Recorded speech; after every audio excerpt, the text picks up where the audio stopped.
Film ini diawali dengan diperlihatkannya penelusuran seorang jurnalis bernama Diane, di mana ia sedang melakukan investigasi ke sebuah rumah terbengkalai yang pernah menyimpan sebuah tragedi yang sangat mengerikan.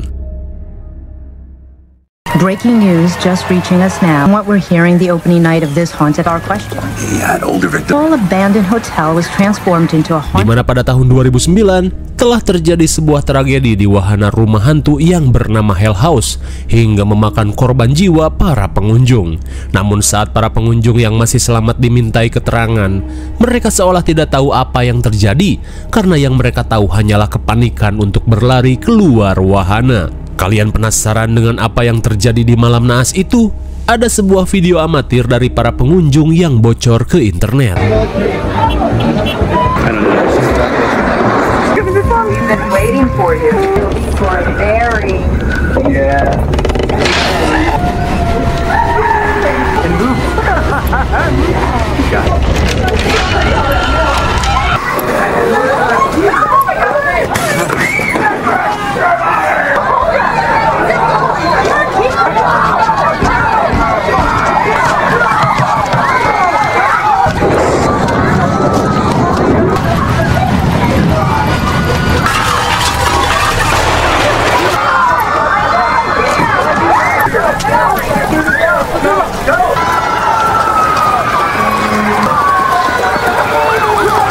Kira-kira apa yang sebenarnya telah terjadi?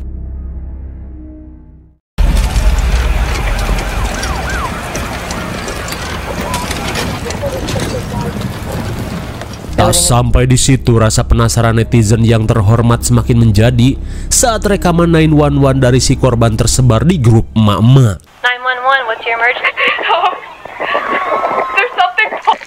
Please hurry, I don't want to die. Dalam panggilan itu, si penelpon berkata jika ada sesuatu yang mengerikan sedang mengincarnya.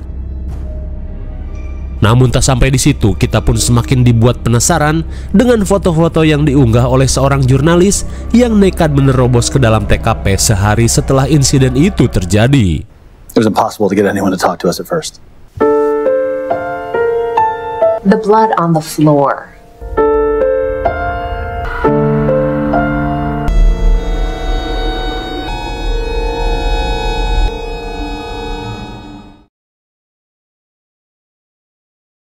Singkat cerita, setelah Diane cukup menelusuri TKP, ia pun mendatangkan salah satu kru yang pernah bertugas untuk mencari dan menyurvei rumah untuk dijadikan wahana rumah hantu. Lantas tanpa basa-basi, Sarah memberikan sebungkus rekaman dari hasil survei yang ia lakukan bersama teman-temannya sebelum rumah itu dijadikan rumah hantu.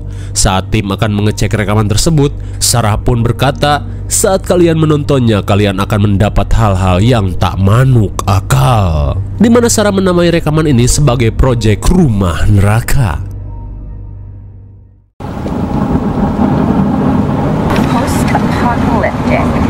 Kemudian kita diperlihatkan rekaman vlog dari Sarah 46 hari sebelum rumah hantu Hell House dibuka, di mana Sarah dan teman-temannya sedang melakukan perjalanan untuk mencari rumah yang cocok untuk dijadikan usaha kecil-kecilan, yaitu rumah hantu. Tell me this, all right, if you're going to a haunted house for Halloween. Look, there it is. This is good. Setelah melakukan perjalanan jauh, akhirnya mereka menemukan sebuah bangunan yang pas untuk dijadikan wahana, di mana bangunan ini adalah bekas penginapan yang bernama Hotel Abaddon. Abandoned, I thought you meant recently foreclosed. Tony, if we're gonna hit power, this is gonna be because Dirasa rumah ini cocok, pacar Sarah yang bernama Alec berencana untuk membelinya. Lantas mereka pun bergegas untuk mengecek semua ruangan di tempat ini. Dibs on manning the haunted bar. I fucking love this place. God damn. This must be where the last. That's what you want to call it? Sure. What do you think, babe? Setibanya di loteng, si kameramen bernama Paul dan Tony terlihat merasa ngeri dengan aura yang berada di tempat ini. Lalu tiba-tiba, What the fuck was that? Tony, Paul, get your asses down to the basement. rupanya Alex meminta mereka untuk menyusulnya ke ruang basement.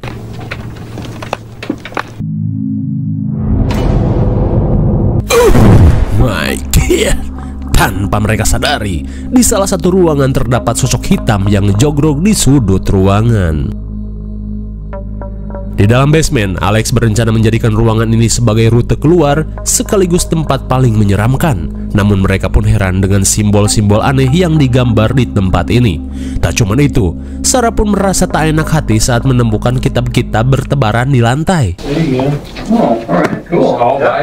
Saat Sarah merasa ragu untuk melanjutkan proyek di bangunan ini, Alex meminta rekan-rekannya untuk tidak memikirkan hal yang tidak-tidak. Ia pun ingin mereka fokus untuk membuat wahana rumah hantu paling mengerikan di wilayah ini.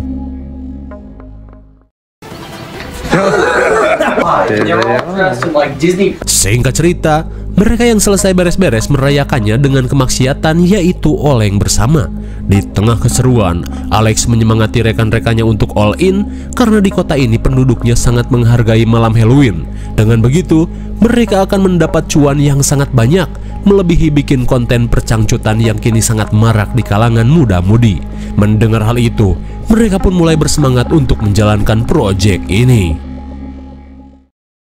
Di keesokan harinya, Tony yang selesai memasang CCTV berkata jika ia merasa kesulitan saat memasang kamera di dalam basement karena selalu saja ada kendalanya. Mendengar hal itu sontak membuat Alex heran, namun Tony berencana untuk menyewa seseorang dan menjadi pengawas di ruang basement. Singkat waktu di malam harinya, terlihat Paul yang akan tidur merekam vlognya dengan menceritakan perkembangan proyek Hell House. Namun tanpa ia sadari, sosok cewek gimbal berjalan menghampirinya. So hopefully one of them is bonable. This is the whole shebang. What's up, dude? You cool?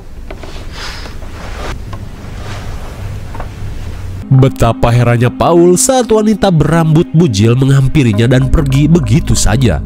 Namun dirasa itu Sarah yang sedang lindur, Paul pun mengabaikannya. Di keesokan harinya, mereka kedatangan 3 orang yang sudah mereka kontrak, yaitu 2 wanita cantik bernama Melissa dan Sam, serta si pria subur bernama Joey.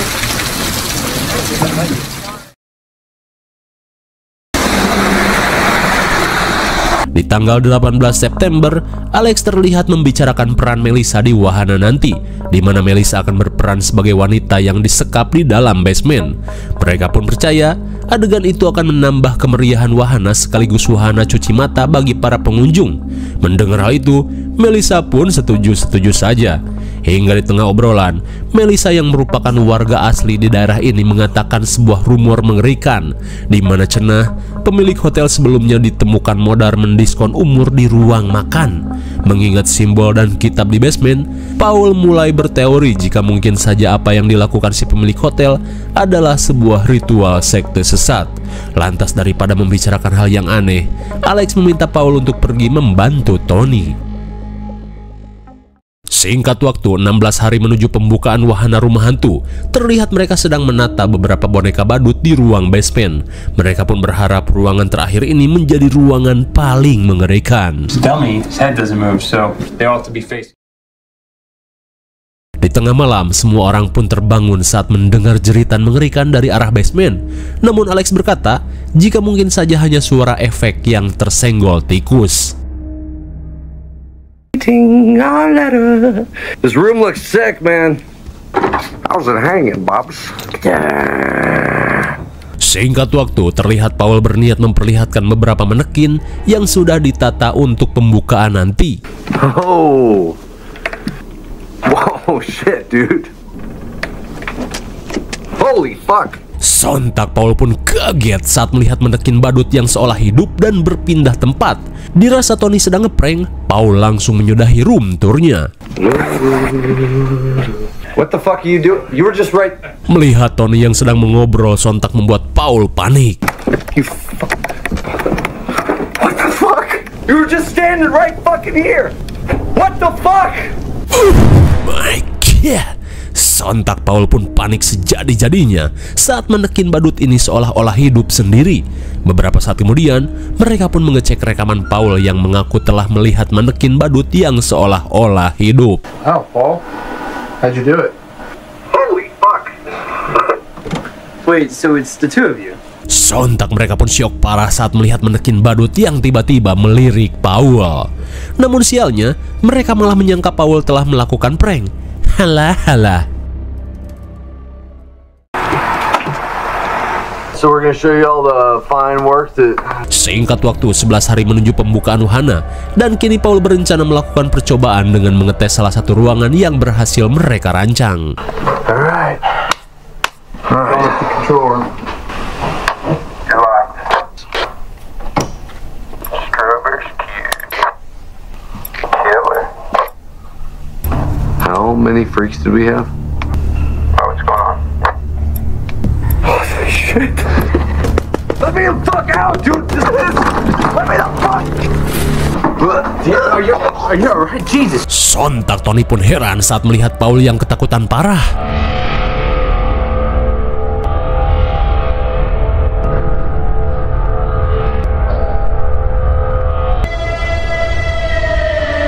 Rupanya Paul melihat salah satu badut di basement tiba-tiba muncul di hadapannya. Beberapa saat kemudian, Paul yang panik berusaha memperingatkan teman-temannya untuk menghentikan proyek ini karena tiap hari kejadian aneh semakin menjadi. Akan tetapi Alex yang keras kepala menolak hal itu karena sebentar lagi malam pembukaan dan dirinya pasti akan rugi besar. Mendengar hal itu, Paul pun kecewa dengan Alex yang malah mementingkan cuan. Di malam harinya, Paul kembali terbangun setelah mendengar suara aneh.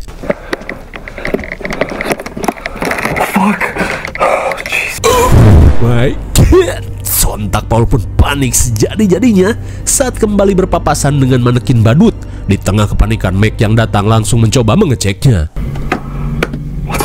Betapa herannya mereka karena badut ini benar-benar manekin.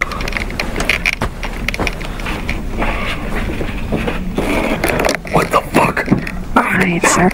Entah apa yang sebenarnya terjadi, tiba-tiba saja mereka melihat Sarah pelangap-pelongo di kegelapan. Rupanya Sarah tidak mengerti dengan apa yang ia lakukan. Namun saat mereka akan pergi, baik, tiba-tiba saja manekin badut tadi hilang entah kemana.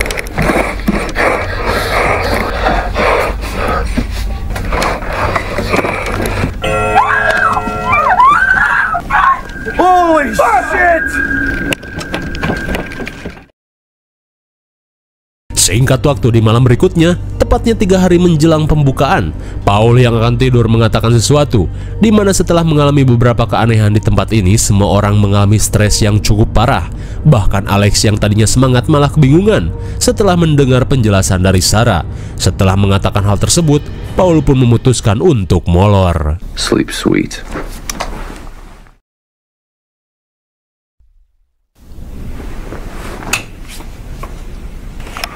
Holy fuck! What the fuck was that?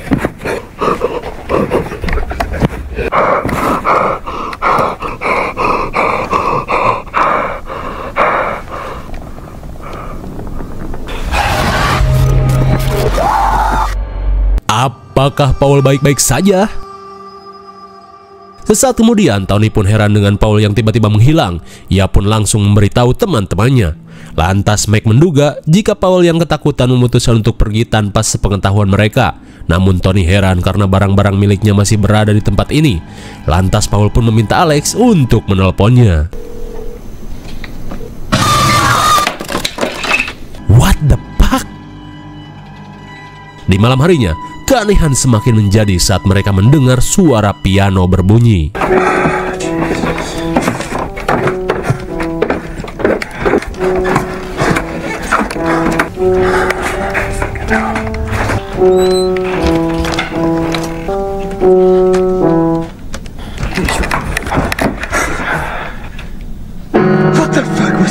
Mengerikan sekali, seolah-olah boneka ini yang memainkannya. Di tengah kepanikan, suara lain terdengar dari dalam basement.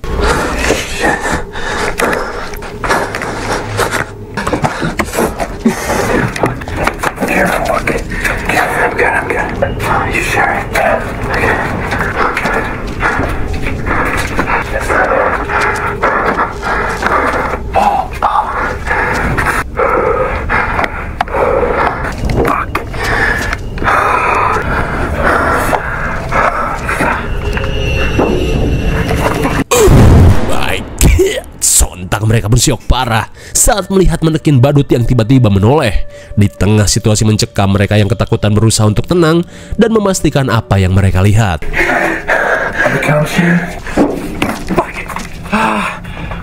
Okay, stupid. It's Paul. Fuck. Paul. Tiba-tiba saja mereka menemukan Paul terduduk lemas dan saat ditanya, Paul hanya pelana pelongo. Di keesokan harinya, Tony mengumpulkan semua orang di basement dan menceritakan kepala manekin badut yang bergerak sendiri. Akan tetapi pernyataan itu malah membuat situasi cekcok. Lantas Tony yang kecewa memutuskan untuk keluar dari tim ini. Mendengar hal itu, Meg pun berusaha mengejar Tony yang emosi.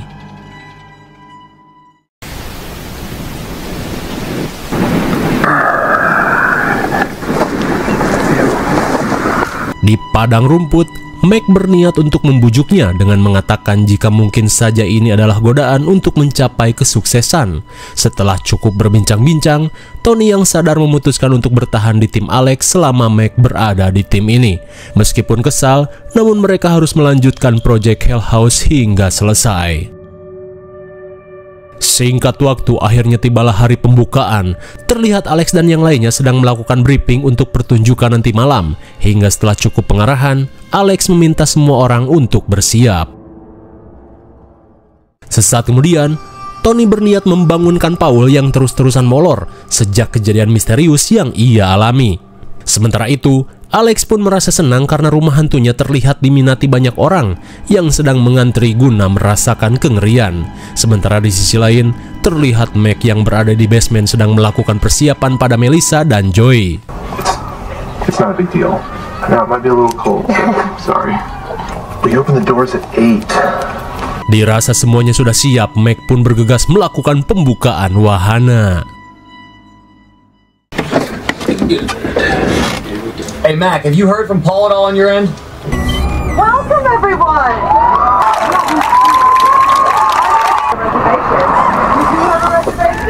Alright, we're circling around the dining room. I need to kick up the strobe in the rat room. We've been waiting for you.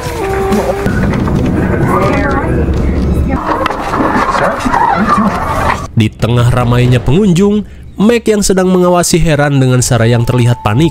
Lantas Sarah pun berkata jika tadi ia baru saja melihat Paul bertingkah aneh. Hingga di tengah obrolan, tiba-tiba mereka panik saat melihat kericuhan yang terjadi. Go, go, go. Alex, I have no eyes in the basement. Something's up.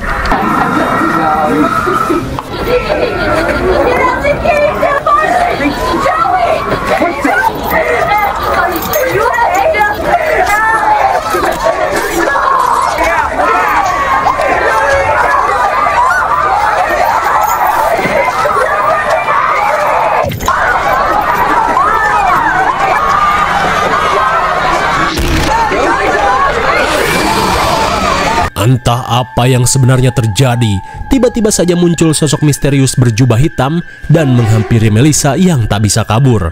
Sementara itu, Meg sedang berusaha mengevakuasi para pengunjung.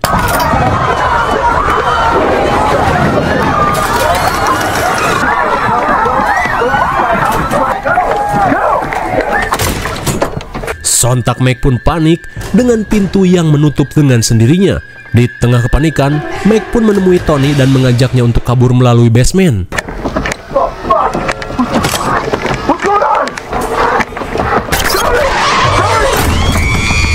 Melihat Tony yang tertangkap, sontak Meg pun memutuskan untuk mencari jalan lain. Dan saat bertemu Sarah, mereka pun langsung pergi ke atap.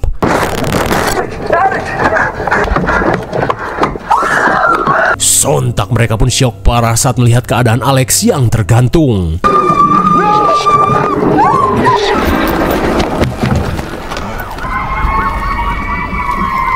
Oh my god. Malang sekali, Meg pun harus tewas seperti Alex. Namun di saat itu pula terdengar Sarah yang masih selamat berusaha meminta tolong. Kemudian scene beralih ke masa sekarang. Setelah cukup lama mengobrol, Sarah yang kecapean memutuskan untuk menyudahi wawancaranya. Namun jika Diana masih belum puas, Sarah pun menyarankan Diana dan timnya untuk pergi ke TKP guna bisa melihat kejadian yang sesungguhnya. Dan jika Diana perlu sesuatu, Sarah berkata jika ia beristirahat di kamar hotel nomor 2C. Di keesokan harinya, terlihat Diana dan krunya berencana untuk pergi ke TKP. Namun sebelum pergi, Diana pun meminta resepsionis untuk memberitahu Sarah yang tinggal di kamar 2C, karena dirinya akan keluar sebentar. Mendengar hal itu, resepsionis pun heran, karena di hotel ini tidak ada kamar 2C, bahkan tidak ada pengunjung yang bernama Sarah. Mendengar pernyataan resepsionis, sontak membuat mereka keheranan. Singkat waktu, terlihat Diana yang tiba di TKP langsung melakukan penelusuran. Sir, what are we trying to do? Oh my god, do you remember that this is where... I feel like... So the kitchen would be... Yeah, I don't care what... I don't give a shit. That's not... Oh. Go into another room. Don't look here. That makes sense. Oh, don't be such a... Oh my god. Who is it? Di tengah penelusuran, tiba-tiba Diana mendapat telepon dari salah satu kru di kantornya. Akan tetapi ia yang sedang sibuk malah mengabaikan telepon tersebut. That's fucking creepy. What is that? She said 2C, right?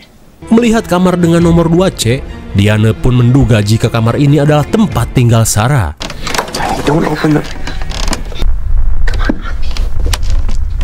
Honey, are you okay? My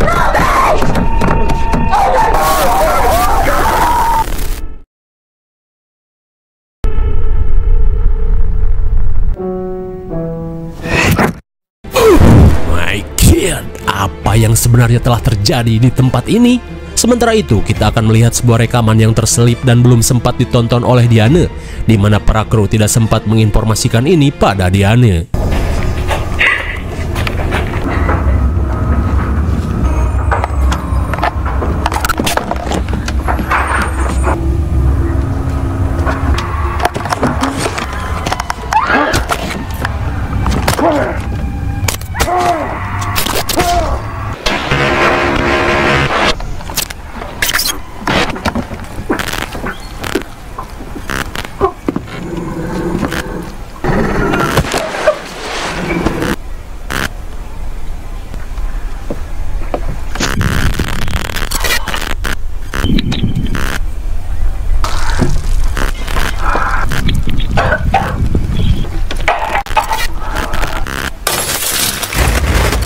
Ternyata selama ini Sarah sudah meninggoy setelah dihabisi Paul yang kerasukan.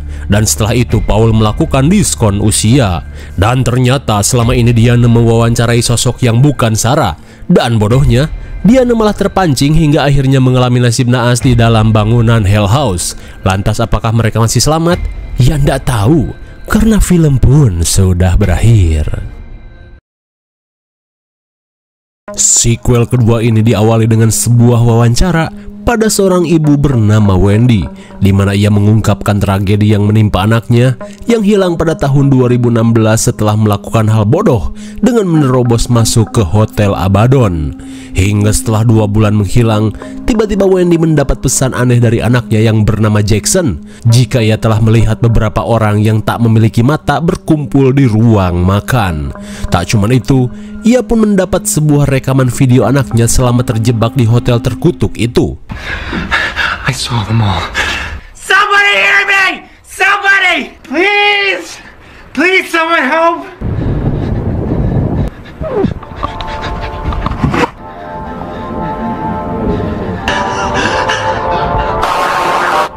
I'm sorry I ever came here. They're all in hell. I'm sorry, I didn't know. Sambil menahan tangis, Wendy pun tidak bisa membayangkan apa yang anaknya alami di dalam hotel itu. Sampai pada suatu ketika, ia kembali mendapat video rekaman susulan yang memperlihatkan suasana hotel dengan teriakan anaknya yang dibarengi alunan piano.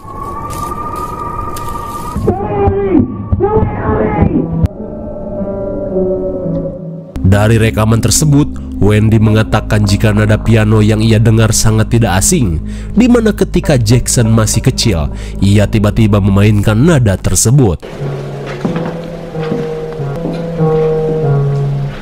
I thought you were in bed. We turned out the lights. Hey, Jackson, you okay? Nothing, I didn't say anything. Rupanya sedari kecil Jackson yang memiliki kemampuan IndiHome berkata jika pada tahun 2009 nanti akan ada sebuah hotel terbengkalai yang kembali beroperasi. We turned out the lights. Tak cukup sampai di situ, kengerian dari Hotel Abaddon kembali terjadi dan menimpa seorang reporter bernama Susie saat sedang melakukan peliputan. Good.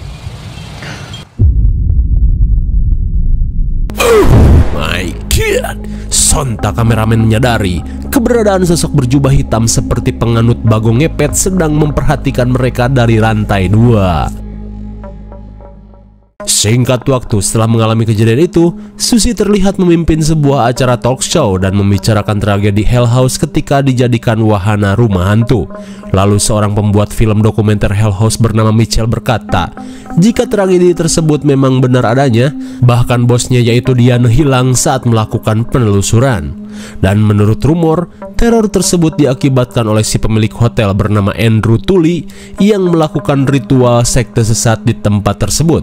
Akan tetapi seorang hakim botak bernama Arnold membantah hal tersebut karena terlalu tahayul dan bisa saja kejadian itu hanyalah efek euforia panik hingga memakan korban.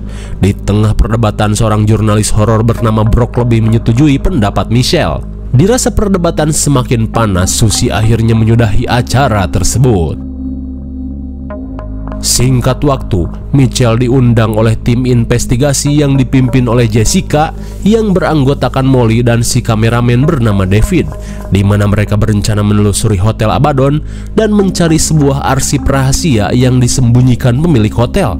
Berdasarkan informasi dari seorang mantan pegawai hotel bernama Patrick Carmichael, di mana saat Patrick tertangkap polisi, ia berkata jika bosnya telah melakukan ritual sesat. Meskipun terdengar meragukan dan cari masalah, Mitchell yang ingin membuktikan perkataannya setuju dengan ajakan Jessica. Terlebih ia ingin mengetahui informasi tentang hilangnya Diane. Tapi sebelum itu, kita akan diperlihatkan sebuah rekaman seorang vlogger yang mengalami kejadian mengerikan, di mana pada tanggal 30 September 2016, seorang vlogger bernama Sean bersama temannya sedang melakukan perjalanan. Hingga di tengah perjalanan mereka pun heran saat melihat seorang kewes yang berdiri di tepi jalan meminta tebengan. Honey, do you need a ride? Hi, sweetie. How's it going? Bak orang kesambat, si kewes dengan wajah pucat tiba-tiba saja meminta Sean untuk mengantarnya ke Hotel Abaddon. Mendengar hal itu, sontak Sean pun heran karena sebenarnya hotel tersebut sudah lama ditutup dan terkenal sangat angker. Setibanya di lokasi, sontak mereka pun panik saat melihat si neneng nyerenteng masuk ke dalam hotel. Takut terjadi sesuatu, Sean dan temannya langsung mengejar. Sweetie, hello? Oh, there she is. Honey, can you... Oh my God. What's wrong with her? Honey, I know it's listen. Not worth it. Hold on. Just... Oh, fuck! Oh my God! Sontak mereka pun panik saat melihat si kewes yang tiba-tiba saja berubah menjadi sosok mengerikan.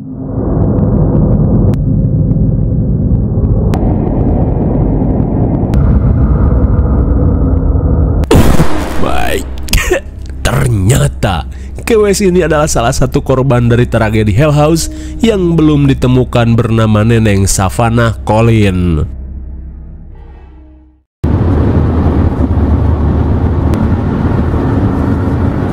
Cards? Plenty. Are they clean? Kembali pada kelompok Jessica dan Mitchell, pada tanggal 8 Oktober mereka pun baru saja tiba di kawasan Hotel Abaddon. Dan karena sulitnya mendapat izin masuk, mereka pun memutuskan untuk menyelinap melalui jalan belakang. Lantas, mereka meminta Molly untuk menunggu untuk memantau situasi melalui radio. Be careful.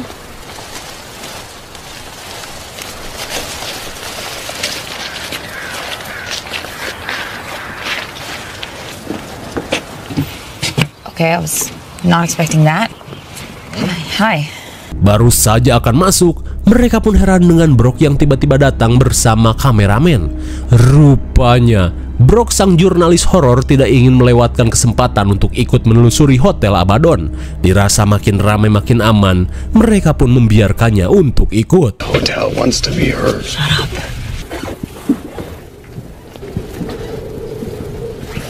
Sesaat kemudian, Brock memutuskan untuk memisahkan diri dengan kelompok Mitchell. Namun Brock diperingatkan untuk tidak melakukan yang aneh-aneh di tempat ini. Tapi Brock berkata jika ia hanya ingin mengungkap sebuah fakta yang terjadi di tempat ini. Beberapa saat kemudian, Brock pun tiba di ruang makan yang katanya tempat ini digunakan sekte Andrew Tully dan pengikutnya untuk melakukan diskon umur 30 tahun lalu. Lantas ia pun berniat menggunakan Ouija untuk berkomunikasi. Any presence here left unseen. We only want to ask questions. Tanpa banyak gimmick, percobaannya langsung berhasil. Namun yang berkomunikasi bukanlah arwah Andrew Tully. Lantas Brock kembali menanyakan sesuatu. Are you a member of Hell House? Spirit, are you lying to me? Do you have anything to do with the disappearance? Wow. Rupanya arwah yang berkomunikasi adalah sosok yang berhubungan dengan hilangnya Diane dan juga Jackson. Oh shit. What the fuck is that? Oh, okay, fuck it. Go. Apakah Brooke dan si kameramen akan baik-baik saja? Kembali pada kelompok Mitchell, di tengah penelusuran mereka berencana untuk pergi ke ruang basement. Namun di saat itu pula, mereka pun syok saat melihat noda darah di lantai, di mana darah tersebut merupakan darah dari Sarah yang dirujak oleh Powell. Beberapa saat kemudian, terlihat mereka pun tiba di pintu basement, dan karena merasa ngeri, mereka pun menggunakan kameramen sebagai tameng.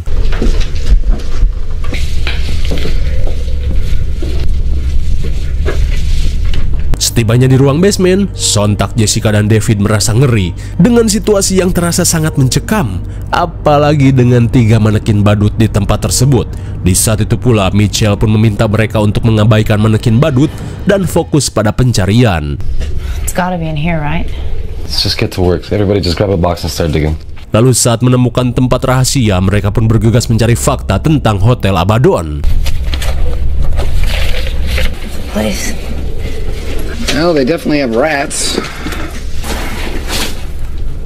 And I love them. You focus. All right, well, we'll get you some as soon as we leave.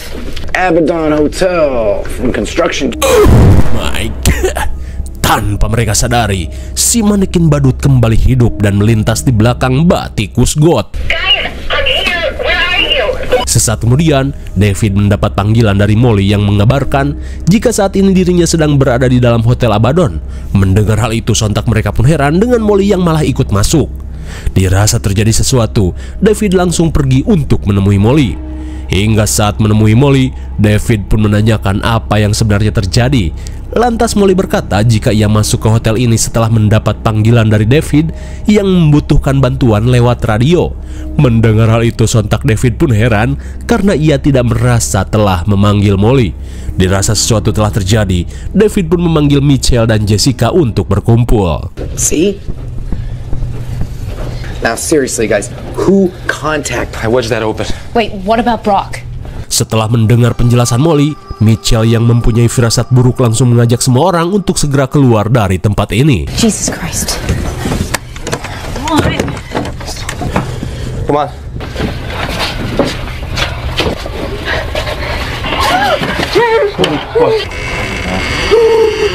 Shit.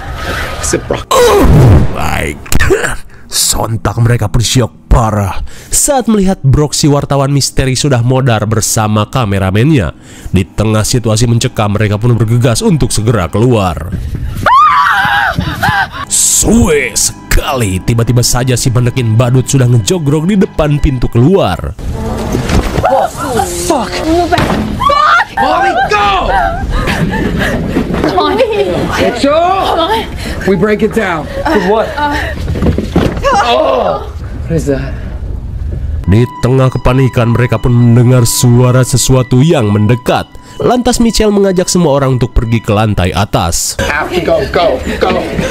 How are these lights on? Power's supposed to be out. Are you okay? Are you okay? Where the fuck are we going? Guys. Is there something wrong with this room? Melihat kamar 2C, Mitchell pun teringat dengan Diane yang hilang di kamar ini. Namun Jessica meminta Mitchell untuk segera mencari jalan keluar terlebih dahulu. No.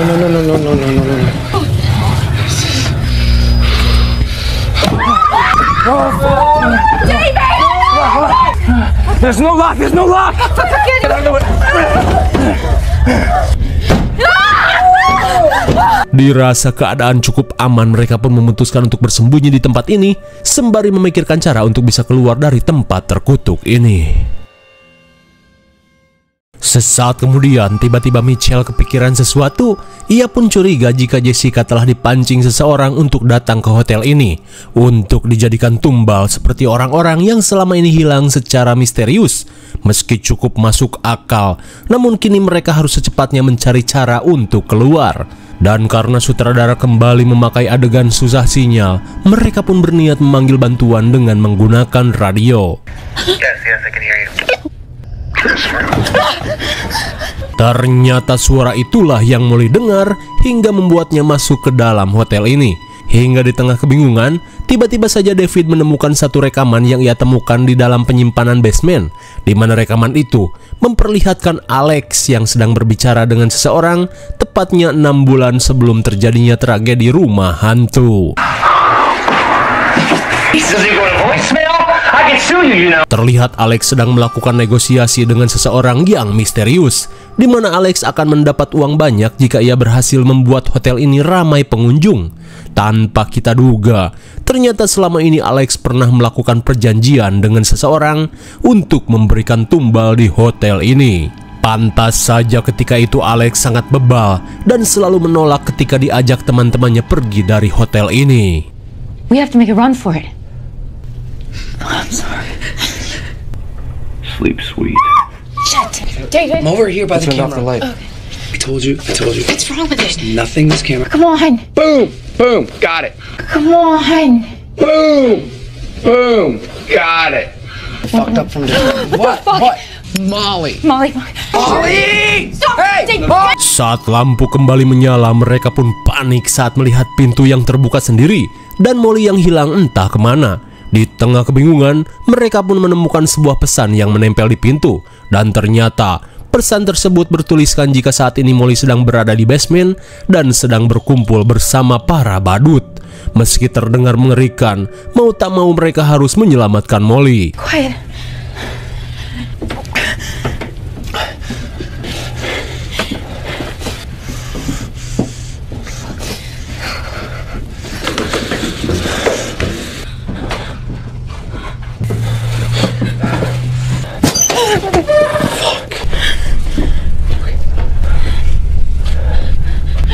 Oh my God! What? Oh, What? David, just be careful.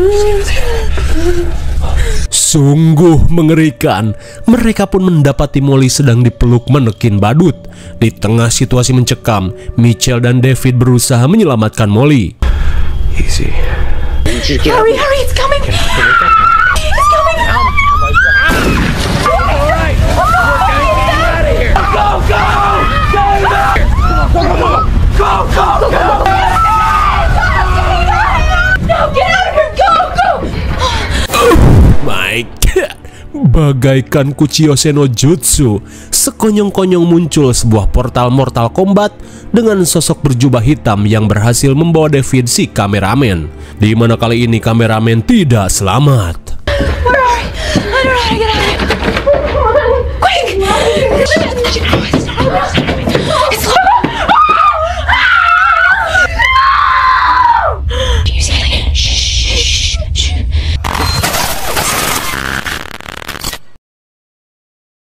Sesaat kemudian, Michelle akhirnya terpisah dari yang lain.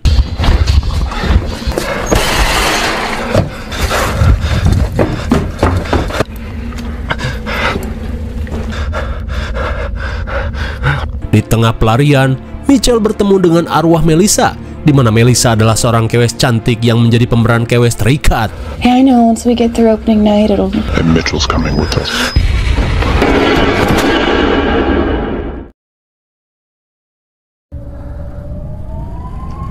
Beberapa saat kemudian, Michelle tiba-tiba tersadar di sebuah ruang makan. Di tempat itu pula, Molly dan Jessica disekap. Mitchell! What the fuck are you doing here? This can't be. Sontak Michelle merasa tak percaya dengan apa yang ia lihat, di mana sosok ini yang menjadi dalang dari semuanya. A permanent guest like my friends here? My God, ternyata orang ini adalah si pemilik hotel bernama Andrew Tully, di mana selama ini ia berpura-pura mati dan menyamar sebagai Ronald, si hakim botak yang selalu membantah setiap orang yang ingin membongkar kisah Hotel Abaddon. Dan rupanya Andrew Tully yang telah menemukan junjungannya sudah melakukan berbagai cara untuk memberikan tumbal dengan imbalan keabadian. Bahkan ia sudah mampu membuka portal menuju dimensi lain, dan jika tumbalnya semakin banyak, ia akan memperoleh kekuasaan dan kenikmatan yang tak ada duanya. Bahkan ia pun yang mengirim beberapa berkas pada Jessica agar Jessica penasaran dengan misteri yang tersimpan di gudang basement. Di tengah bacotan, Michelle pun syok parah saat melihat keadaan Diane yang sudah menjadi jurig picek. Dan kali ini Andrew Tully berniat untuk membebaskan salah satu dari mereka guna memancing orang-orang yang penasaran untuk dijadikan tumbal. No. No. No.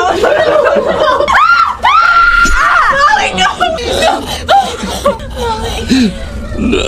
Setelah melenyapkan Molly, Michelle pun diminta untuk menentukan siapa yang akan pergi dari tempat ini dan membuat orang lain penasaran.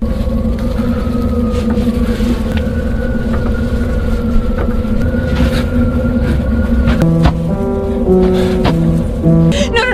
What are you doing? No!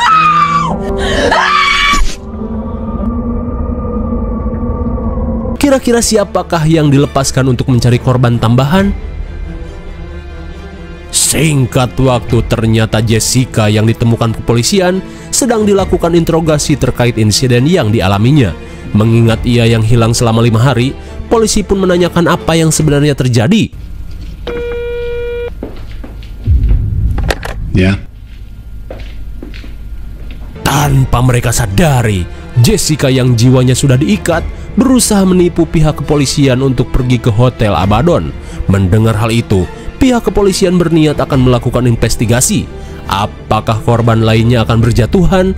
Tentu saja tidak jika tim kepolisian membawa bom dan menghancurkan hotel laknat itu. Lalu, film pun sudah berakhir. Film ini diawali dengan sebuah catatan di mana 9 tahun setelah kejadian yang menimpa para kru wahana rumah juri Hell House, pihak berwenang akhirnya berencana untuk merobohkan Hotel Abaddon yang dianggap terkutuk. Akan tetapi, rencana itu gagal akibat seorang miliarder bernama Russell Wynn membeli Hotel Abaddon dan membuatnya sebagai tempat pertunjukan teater bernama Insomnia alias Sulit Molor. Dan kini kita akan melihat sebuah film dokumenter yang akan mengungkap ending dari sequel Hell House. Kemudian, kita diperlihatkan sebuah rekaman wawancara pada beberapa kru Insomnia sebelum menggelar pertunjukan. Di tengah wawancara, mereka sangat menghormati orang yang bernama Russell, karena saat bertemu dengannya, Russell adalah orang yang sangat baik, bahkan mereka yang bekerja padanya dibayar dengan harga tinggi. Dirasa mereka ini kudet dan belum mengetahui tentang tragedi yang selalu terjadi di Hotel Hell House. Si jurnalis mengingatkan para kru untuk selalu berhati-hati dan tentunya resiko ditanggung sendiri.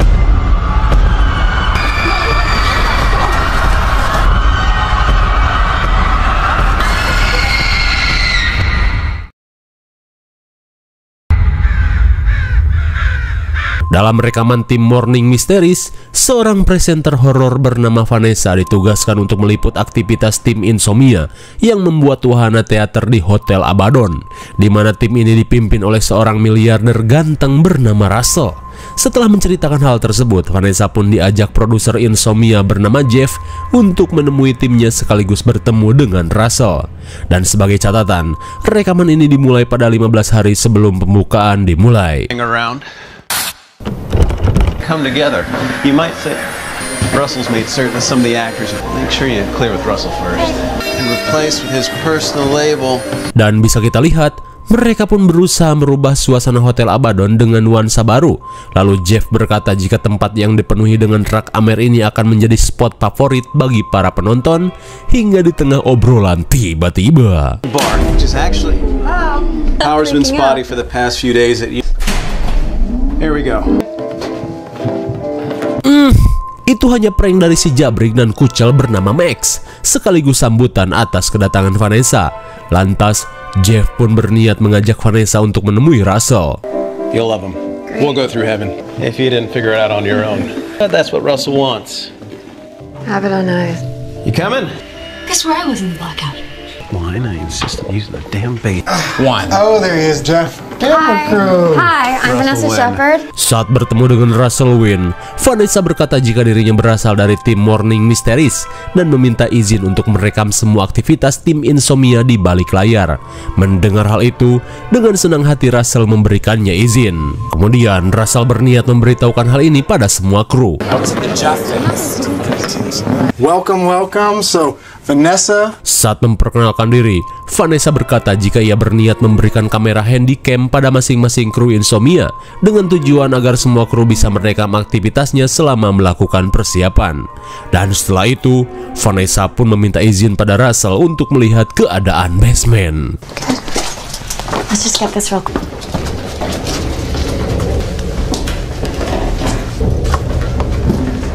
Bisa kita lihat tembok yang sempat hancur akibat munculnya portal kini sudah diperbaiki dan digambari simbol setan.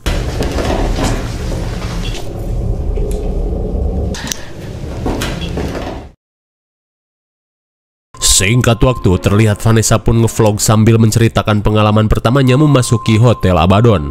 Namun tiba-tiba, Vanessa pun heran saat melihat rekannya yang bernama Louis datang sambil membawa flash disk berisi sebuah video 3GP.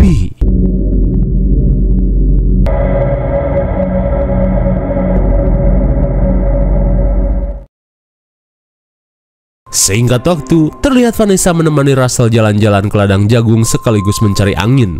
Kemudian Russell berkata jika dulu ladang ini pernah dijadikan tempat karnaval dan juga kawasan Hotel Abaddon sebagai tempat parkir sekaligus penginapan para pengunjung. Namun saat Vanessa menanyakan alasan Russell mengadakan pertunjukan di Hotel Abaddon, sayangnya Russell keburu mendapat panggilan dari rekan-rekannya untuk segera berkumpul. Singkat waktu, tanggal 21 September, tim Insomnia terlihat latihan membaca naskah. Heaven and hell, ring light. Yeah.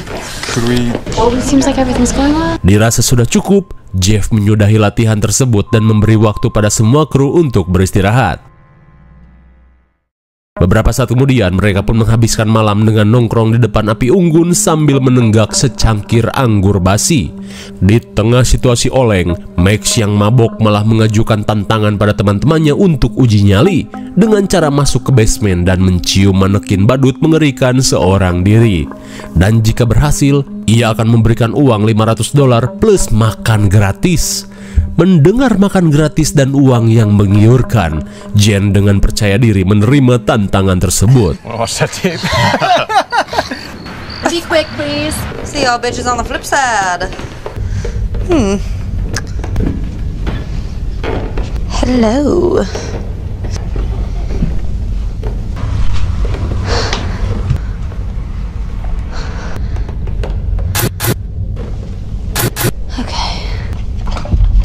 Alright. Tanpa Jen sadari, kameranya menangkap penampakan sosok kru Hell House yang sedang menatap tajam ke arahnya.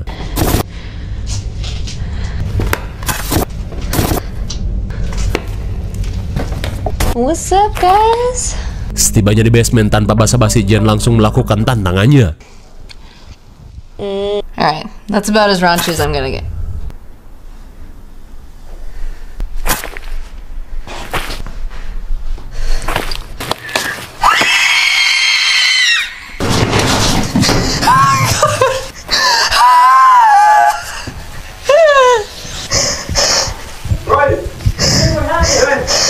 Are you okay? Sesaat kemudian, Jeff dan si subur Harvey menemui Russell untuk membicarakan kejadian yang menimpa Jen. Dan Jeff merasa jika tempat ini memang tidak beres. Namun bedanya, Russell langsung percaya dengan penjelasan Jeff. Akan tetapi ia berniat menyelidiki hal tersebut terlebih dahulu, karena takutnya manekin yang bergerak merupakan sebuah prank dari salah satu krunya. Di keesokan harinya, Gory yang akan latihan naskah diriasi terlebih dahulu oleh rekannya yang bernama Isabel. Tak lama kemudian, mereka pun dipanggil oleh Jeff untuk segera berkumpul di ruang bar. What, shots?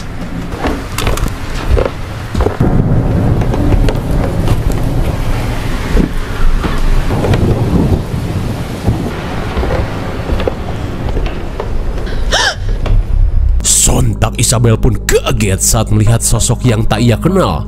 Lalu terlihat sosok Sarah meminta Isabel untuk mengikutinya.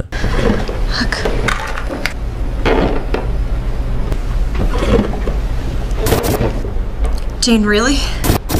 Dirasa itu Jane, Isabel berniat mengeceknya.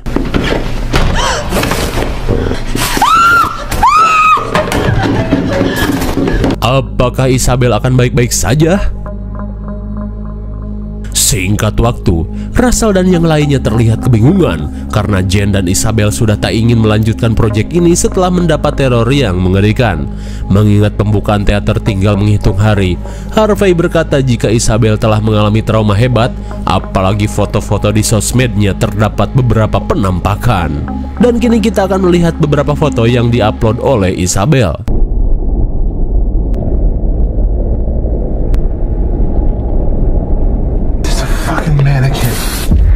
It's like last time.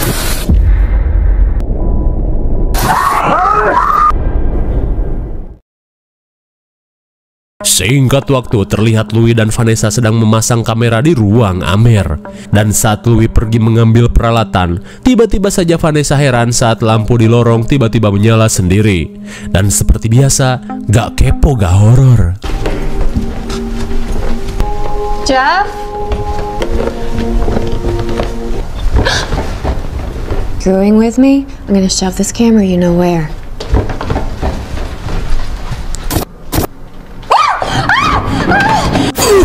My God! Sontak Vanessa pun panik saat melihat sosok Jessica yang mengerikan. Sesaat kemudian, Vanessa berkata jika dirinya baru saja melihat sosok dengan wajah yang sangat pucat. Di saat itu pula, Jeff dan Russell meminta Vanessa untuk tenang dulu dan tidak membeberkan kejadian ini pada orang-orang. Kemudian scene beralih pada Harvey. Ia yang berada di kamar meminta Jeff untuk mengetes lampu latar. Tanpa ia sadari, di ruangan tersebut terdapat sosok misterius yang berusaha mendekatinya. From the red lamp? What a guy that Jeff. What the? Hey, are you okay? Beberapa saat kemudian, Jeff dan Max yang sedang melakukan pengecekan tiba-tiba heran saat mendengar suara seseorang yang sedang mengobrol. Honestly, I can't wait to be done here. Hi Jeff, I was just talking to... Bagaikan orang sarap, rupanya Gory tergap sedang mengobrol sendirian. Namun Gory mengaku jika ia baru saja sedang mengobrol dengan seorang wanita berambut jagung dan bercelana sempit. Mendengar hal itu, sontak membuat Jeff dan Max keheranan. Sesaat kemudian, Russell yang mendapat laporan kejadian yang menimpa Gory diberitahu Jeff jika suara wanita yang Gory dengar sangat mirip dengan almarhumah Sarah. Di tanggal 30 September, tepatnya 1 hari sebelum pembukaan teater, mereka yang berhasil membujuk Jen untuk kembali terlihat berpesta mabok di O'John's Bar. Karena dengan adanya Jen, teater pertunjukan bisa dikatakan sempurna. Hingga di tengah meriahnya pesta, Russell menyarankan pada tim Vanessa untuk tidak menghadiri malam pembukaan. Dan jika ingin melakukan perekaman, Vanessa bisa melakukannya saat gladi resik. Setelah mengatakan hal tersebut, Russell pun berniat pergi ke suatu tempat. Mendengar perkataan Russell, Vanessa yang kebingungan berusaha mengejarnya.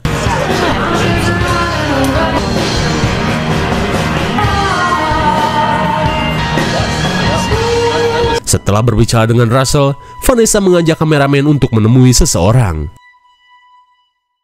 Di keesokan harinya, Vanessa menemui seorang pendeta bernama Paulus.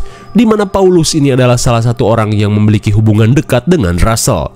Lalu tanpa basa-basi, Vanessa menanyakan alasan Russell yang membeli Hotel Abaddon dan mendonasikan seluruh kekayaannya. Lantas Paulus berkata jika selama lebih dari 30 tahun, sang ketua sekte sesat bernama Andrew Tully terus mencari pintu gerbang neraka untuk membangkitkan junjungannya. Dan kini Russell mendedikasikan hidupnya untuk menghentikan semua itu. Maka dari itu, untuk berjaga-jaga Russell memindahkan seluruh asetnya pada Paulus dan didonasikan pada orang-orang yang membutuhkan. Setelah mendengar penjelasan Paulus, Vanessa yang menyadari rencana mulia Russell berniat untuk melakukan sesuatu sebelum malam pembukaan dimulai. Singkat waktu, akhirnya malam pembukaan teater digelar. Lantas mereka yang mendapat berita jika Russell telah memindahkan seluruh asetnya langsung kaget dan pergi menemui Russell di loteng. Saat bertemu, Jeff yang takut tidak dibayar langsung menanyakan hal tersebut. Akan tetapi Russell yang mengemban misi rahasia hanya meminta mereka untuk menuntaskan pertunjukan terlebih dahulu. Sesaat kemudian, Russell langsung memulai pembukaan teatrikal Insomnia.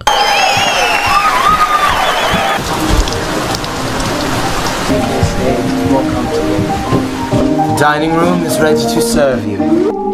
No man can resist. The earth will be mine. He does evil. Faust. I'll be your servant.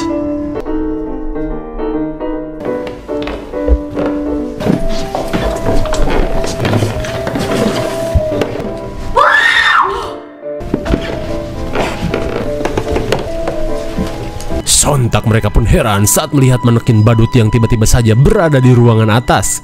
Di tengah keanehan yang terus bermunculan, Harvey pun heran saat melihat keanehan di CCTV kamar 2C. Melihat keanehan tersebut, Jeff pun bergegas mencari keberadaan Russell untuk melaporkannya. Namun di saat itu pula, Russell yang merasakan para sekte akan segera bermunculan langsung pergi ke kamar 2C. Bagaikan vampir GGS, tiba-tiba saja Andrew Tully muncul. Lalu ia pun berkata jika apa yang dilakukan Russell adalah hal yang sangat bodoh, karena sebentar lagi portal akan terbuka dan menghabisi seluruh pengunjung. Sementara itu, pertunjukan teater sedang digelar. What is it that you want then? He doesn't make wagers. Sontak mereka yang sedang mendalami peran merasa heran karena adegan ini di luar skenario.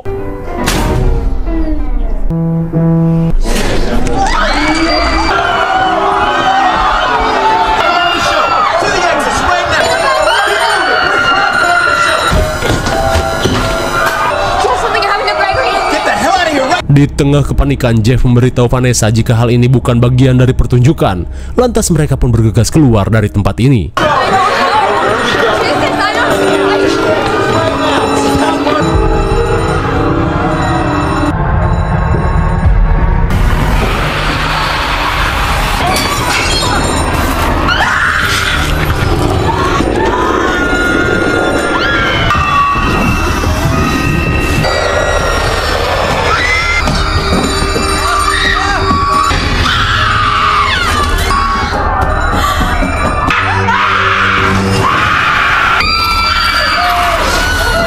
Akhirnya kejadian kelam Hell House pertama kembali terulang.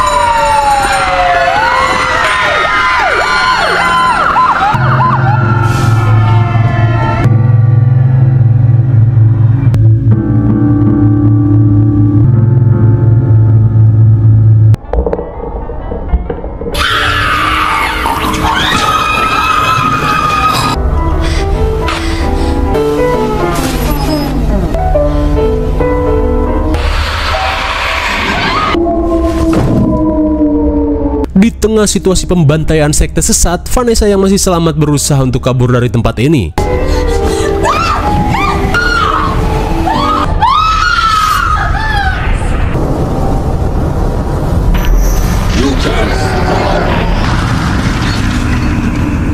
Edian sekali rupanya semua ini adalah umpan Russell untuk membuat Andrew Tully muncul dari portal dan menghabisinya. As fire crews continue to battle the flame were found in the cornfields behind the hotel.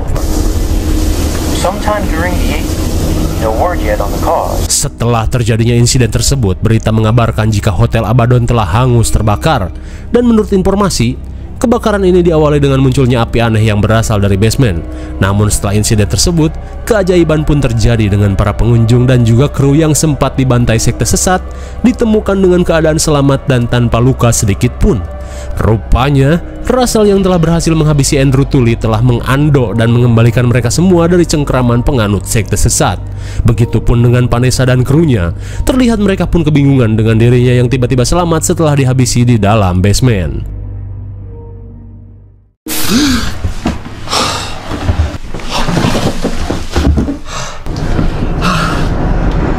Kemudian scene beralih pada Paul yang merupakan kru Hell House di film pertama. Terlihat ia pun heran karena bisa kembali hidup. Di tengah keheranan dan suasana yang agak lain, Alex pun bergegas mengajak semua orang untuk pergi dari tempat ini. None of us can. Saat pintu terkunci, tiba-tiba saja Russell datang dan berkata, jika kita sudah tidak bisa keluar dari tempat ini karena kita sudah mokad. Dan semua kejadian ini diakibatkan oleh Alex yang telah melakukan kerjasama dengan Andrew Tully untuk membuka gerbang neraka. Namun kini aku sudah menutupnya untuk selamanya.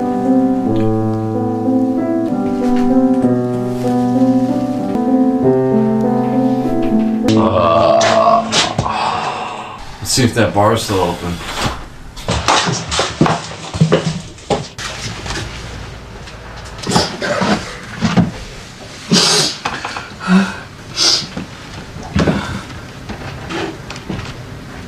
Bagaimana, masih bingung? Jadi gini, Russell yang sebenarnya sudah mengetahui kengerian Hotel Abaddon melakukan sebuah rencana untuk memancing kemunculan sekte sesat dengan mengadakan pertunjukan teater.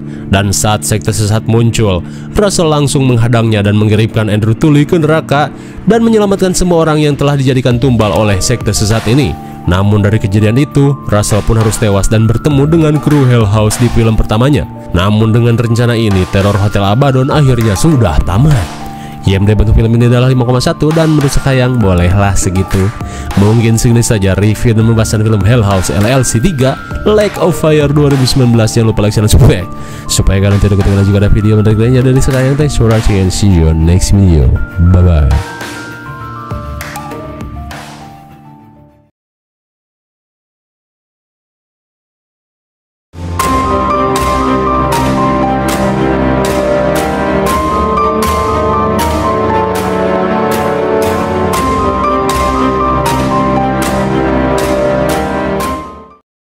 Hai guys, kembali lagi bersama gua di Sekayang Review. By the way, apa kabar kalian yang tak sabar menunggu lanjutan film Hell House? Nih Sekayang bahas sekarang juga.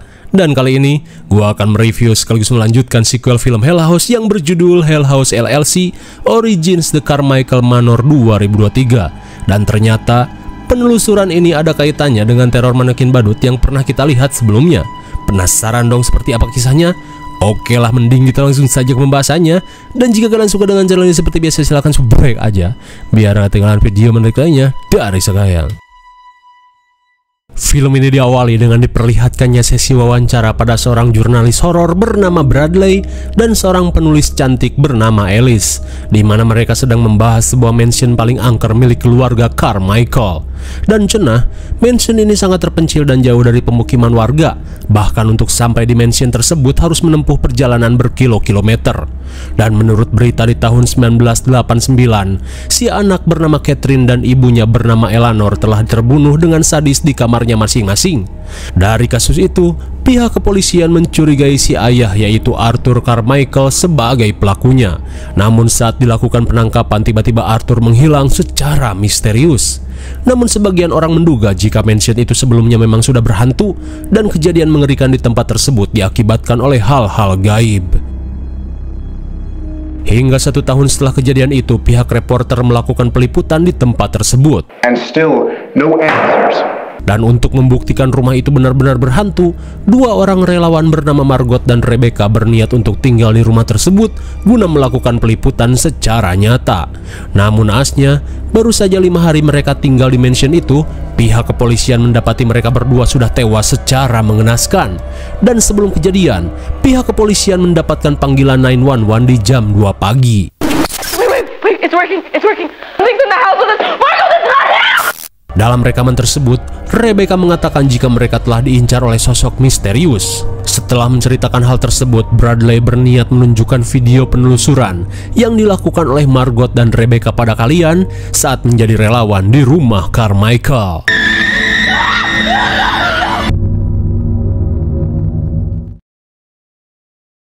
Kemudian kita diperlihatkan sebuah rekaman vlog dari Rebecca dan Margot yang sedang melakukan perjalanan menuju mansion Carmichael guna melakukan penelusuran horor yang terjadi di TKP. Yeah, it's pretty remote. Okay. And this is where we're staying. So, do we just definitely see a horrific murder happening here? Setibanya di mansion Carmichael, mereka pun disambut kuncen pitak bernama Donald. Sambil menunjukkan foto almarhum keluarga Carmichael, Donald kembali menanyakan keyakinan mereka untuk tinggal di rumah ini. Namun dirasa tekad mereka sudah bulat, Donald langsung mengajak mereka melakukan room tour. It went to Eleanor's family first. I am sorry, by the way, about all the time constraints. Right now, short-term stays are the middle ground. Phone that is reliable. You need linens, food, or not, the entire house is pretty much exact since then. Setibanya di kamar atas, Donald berkata jika di kamar ini sebelumnya milik mendiang anak Carmichael yang bernama Catherine, dan kini akan menjadi tempat tidur mereka. Kemudian mereka lanjut melihat kamar utama, yaitu kamar pasangan suami istri bernama Carmichael dan Eleanor, di mana seperti yang kita tahu, Carmichael yang hilang secara misterius masih menjadi buronan kepolisian hingga saat ini. Sesaat kemudian, terlihat Margot pun heran saat melihat salah satu ruangan yang terkunci. Dan menurut Donald, ruangan tersebut adalah gudang, namun karena kuncinya hilang, sejak dulu ruangan ini tak bisa dibuka. Hingga dirasa sudah cukup melakukan room tour, si kuncen pun menitipkan semuanya pada mereka dan ia pun pamit untuk pulang. Chase is gonna be here in an hour. Listen, I'm sorry. Okay, I'm sorry. Yeah. Singkat waktu, Rebecca yang sedang ngevlog tiba-tiba heran saat melihat Margot pelangap-pelongo di depan gudang. Rupanya Margot yang penasaran nekat membuka pintu gudang secara paksa. Dan bisa kita lihat, di dalam gudang terdapat dua manekin badut dengan rupa yang sangat menyeramkan. Hello? Margot? Hi. Oh my god. Setelah meninggalkan gudang dengan pintu terbuka, mereka pun menyambut kedatangan adik Margot yang bernama Chase, di mana ia akan membantu proses dokumentasi di rumah ini. Di malam pertama, terlihat Margot sedang menunjukkan beberapa foto korban sambil berteori tentang kronologi pembunuhan di tempat ini. Hingga setelah cukup berteori, Margot pun memberi kamera pada Chase untuk merekam semua aktivitasnya, bahkan sedang boker sekalipun. Meskipun heran, tapi ia percaya bayarannya cukup untuk membeli Mio Karbu. Hingga di tengah perbincangan, tiba-tiba saja Rebecca mendapat panggilan telepon. Can you hear me?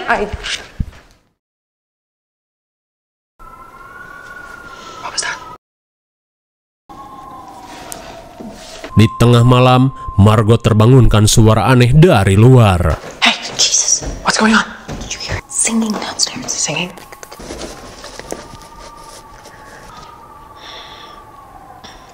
Hey, yeah. Thanks for using the camera. Di keesokan harinya, Rebecca mengawali harinya dengan ngevlog sambil membereskan spray. See that? It wasn't so hard. And thank me later.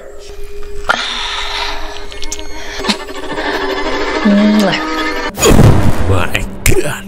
Tanpa ia sadari, terekam sosok jasad Catherine yang terbaring berlumuran darah.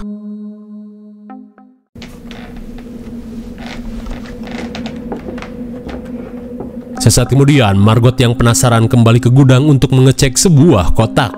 Dan rupanya, mereka menemukan beberapa peralatan badut karnaval tersimpan di kotak tersebut. Singkat waktu, Margot dan Rebecca kembali mengajak Chase pergi ke toko barang antik, namun ia yang kecapean memutuskan untuk tinggal di rumah. Beberapa saat kemudian, terlihat Chase yang seorang diri mulai merekam aktivitasnya.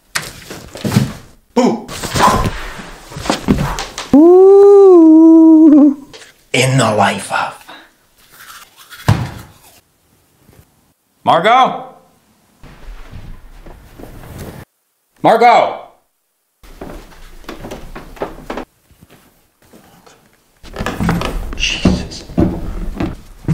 Come on. Melihat bayangan seseorang di gudang, Chase yang penasaran langsung mengeceknya.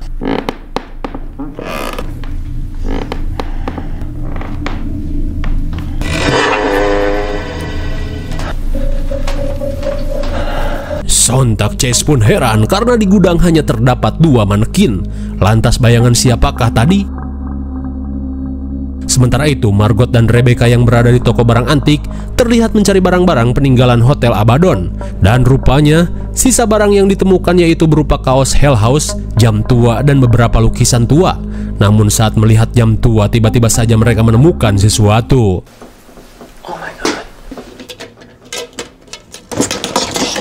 Yes, we can. All staff must be present. Nobody knows it exists. Bagaikan emak-emak yang cuma nanya, mereka pun tidak jadi membeli dan hanya mengambil beberapa barang yang tersimpan di dalam jam tersebut. Kembali pada Chase yang mulai merasakan kengerian. Hello.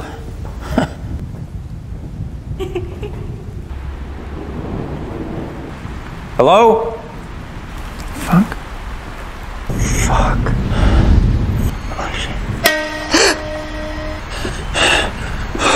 Hey, who's that? Say something. Fucking shit. Sontak Chase pun syok parah saat melihat sosok bertopeng yang tiba-tiba menghilang. Tak lama kemudian, Margot dan Rebecca heran saat melihat Chase yang kebingungan. Lantas Chase pun berniat menunjukkan sesuatu pada mereka. Oh my god, you can see right about this place. Setelah memperlihatkan rekaman tersebut, Chase pun merasa jika di tempat ini ada sesuatu yang tidak beres. Di malam kedua, mereka pun mengecek beberapa dokumen dari dalam jam tua yang mereka curi. When they return, Hemilacria? I found that in the Abaddon clock too. Buttons, hang on. Closet near the front.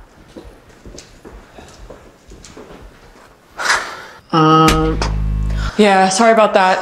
Donald said that might happen. Is that from the chest that was upstairs?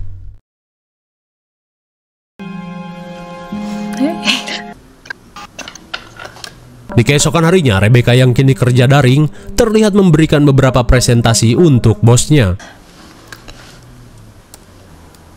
Right? Oh, wow.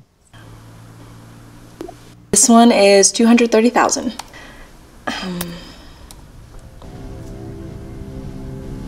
Sontak Rebecca pun heran dengan laptopnya yang tiba-tiba saja mengalami masalah dan malah menampilkan foto-foto isi rumah. This isn't right.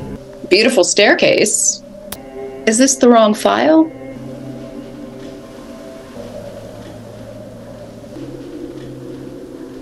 Is that you? Di tengah keheranan, sontak Rebecca pun panik saat foto tersebut malah memperlihatkan dirinya sendiri.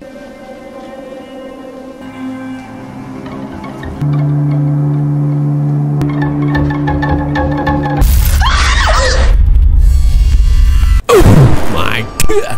Tiba-tiba saja Rebecca yang sedang presentasi mendapat teror sosok mengerikan. Sesaat kemudian, Rebecca yang ketakutan berusaha mengajak Margot untuk segera pergi. Akan tetapi Margot yang penasaran malah bersikeras untuk menyelesaikan dokumentasi sampai hari kelima. Singkat waktu di malam ketiga, terlihat Margot dan Chase sedang mengecek beberapa foto yang ia temukan di jam tua. Di tengah pengecekan, Margot yang menemukan sebuah foto manekin badut dan beberapa barang lainnya merasa jika mansion ini memiliki keterkaitan dengan Hotel Abaddon.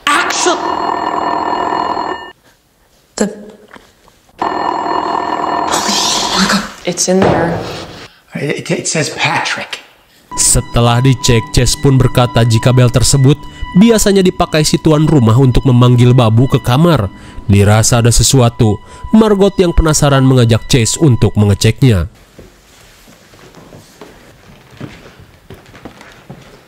Was that on before? I don't know. Hello? Hello? Jesus. Sontak mereka pun kaget saat melihat manekin badut yang tiba-tiba saja berada di kamar. Dan setelah dicek, sosok ini benar-benar manekin. Sementara itu, Rebecca yang sedang menunggu tiba-tiba saja mendengar suara aneh.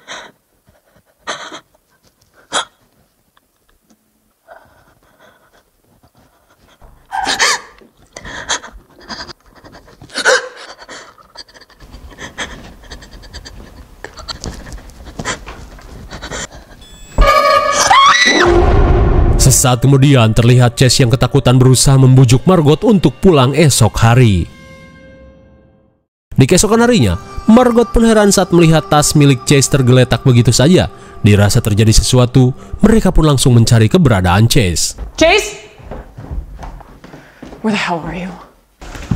It's in here. Namun mereka pun heran dengan Chase yang tiba-tiba menghilang begitu saja. Dan kini kita akan melihat rekaman terakhir Chase sebelum ia menghilang secara misterius. Dalam rekaman tersebut, Chase merasa kesal pada Margot yang malah mengajaknya melakukan dokumentasi di rumah ini karena jelas-jelas menurut warga tempat ini sangat angker. Lalu tiba-tiba, namun setelah dicek tak ada seorang pun di balik pintu kamar. Dirasa sudah terlalu oleng, Chase memutuskan untuk segera tidur. But there's nobody there. Di tengah malam, lagi-lagi Chase terbangunkan suara seseorang yang terus mengetuk pintu. Door.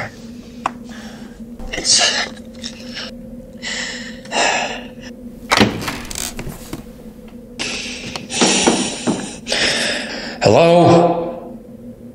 Dirasa sesuatu yang tak beres sedang terjadi. Chase yang ketakutan sudah tidak peduli lagi dan akan pulang esok hari bagaimanapun caranya. Sesaat kemudian, Chase pun semakin panik setelah mendengar suara pintu kamar yang terbuka.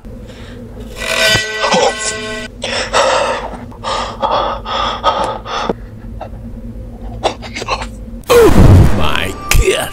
Sontak Chase pun syok parah saat melihat manekin badut yang tiba-tiba berada di kamarnya. Okay, I'm back. Okay. So sorry. We're so sorry. We're gonna go. I'm going. Sorry.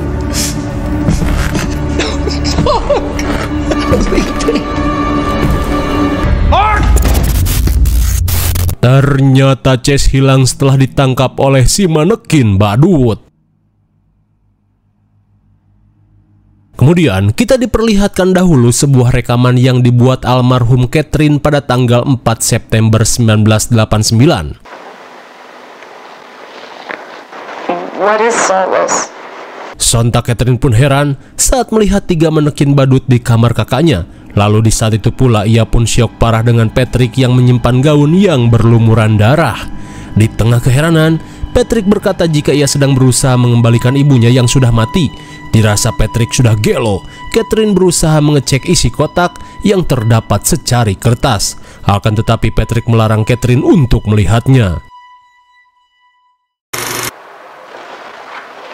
Beberapa saat kemudian, Catherine yang penasaran menyelinap masuk ke kamar Patrick untuk melihat isi dari peti tersebut.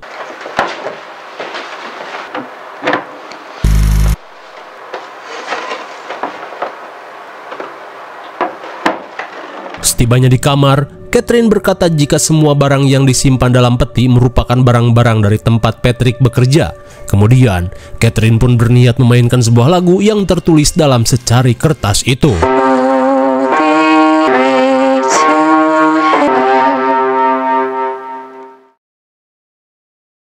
Kembali pada Margot dan Rebecca. Terlihat mereka pun cekcok saat Rebecca ingin segera pergi dan tak peduli lagi dengan keadaan Chase. Akan tetapi Margot berusaha meyakinkan Rebecca untuk memberi waktu sekitar 2 jam untuk Chase kembali.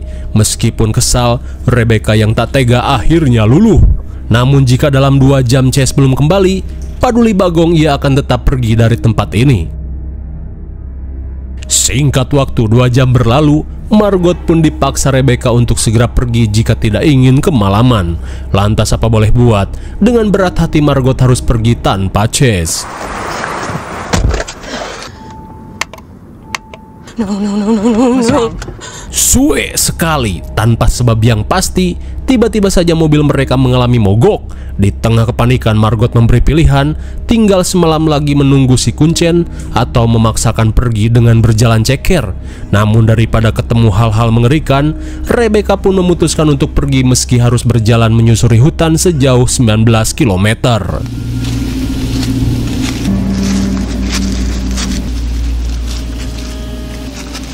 Anything? I think we're gonna make it before the sun's down. Anything?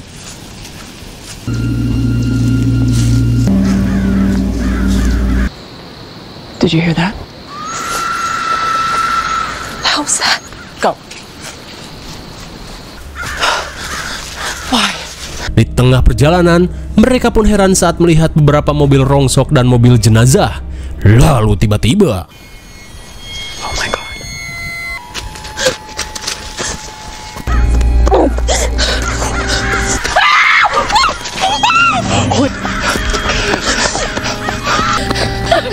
Come on. Go. I see it. Thank God, thank God.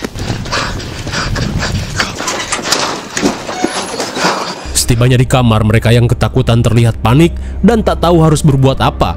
Terlebih sampai saat ini sinyal HP masih menjadi masalah.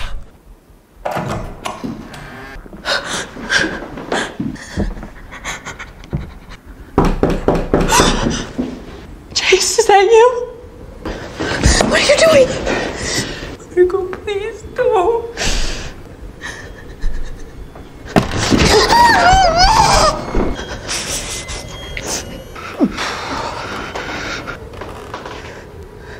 Hello?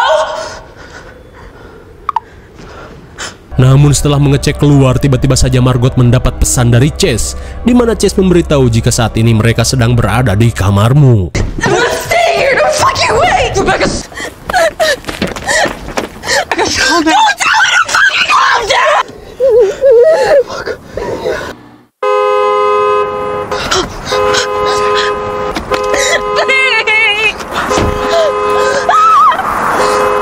Sontak mereka pun panik saat melihat sosok berjubah berada di depan mobil. Oh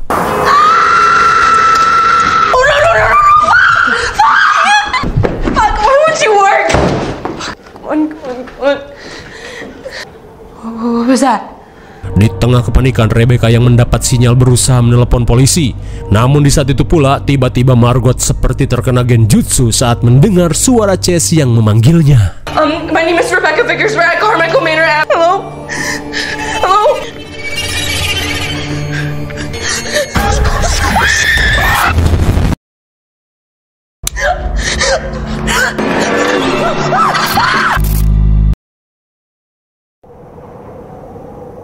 Malang sekali, Rebecca pun harus tewas setelah diserang sosok Catherine. Dan kini tinggal Margot seorang. Oh my god! Oh my god! Sontak Margot pun syok parah saat melihat keadaan Chase yang sudah sangat mengenaskan. Rebecca, we need to get help! Rebecca, help! No, no, no! I was there! No! No, no, no! No, please! Please, stop!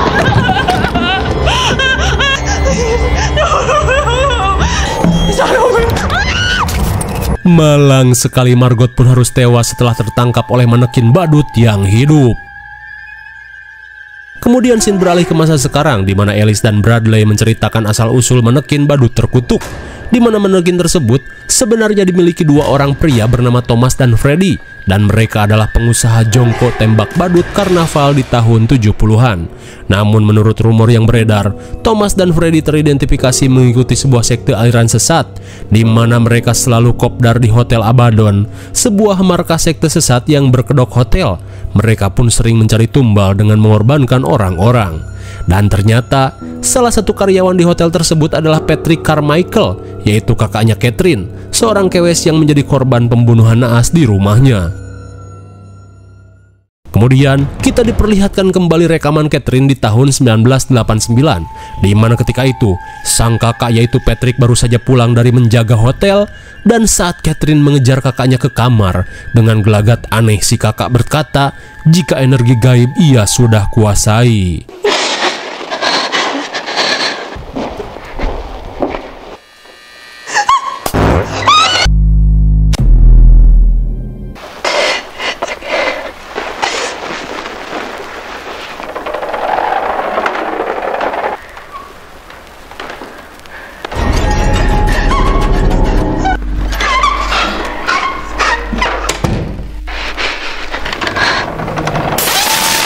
Dan seperti itulah kronologi tewasnya Catherine.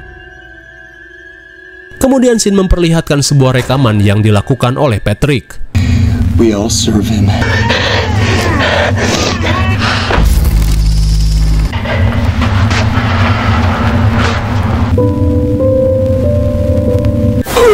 My God, rupanya dengan setelan badut, Patrick yang mengikuti sekte sesat terpaksa harus menghabisi keluarganya untuk dipersembahkan pada junjungannya. Setelah menceritakan semua itu, Bradley pun berkata jika teror dari Hotel Abaddon akan terus berlanjut sampai si pemimpin sekte tertangkap.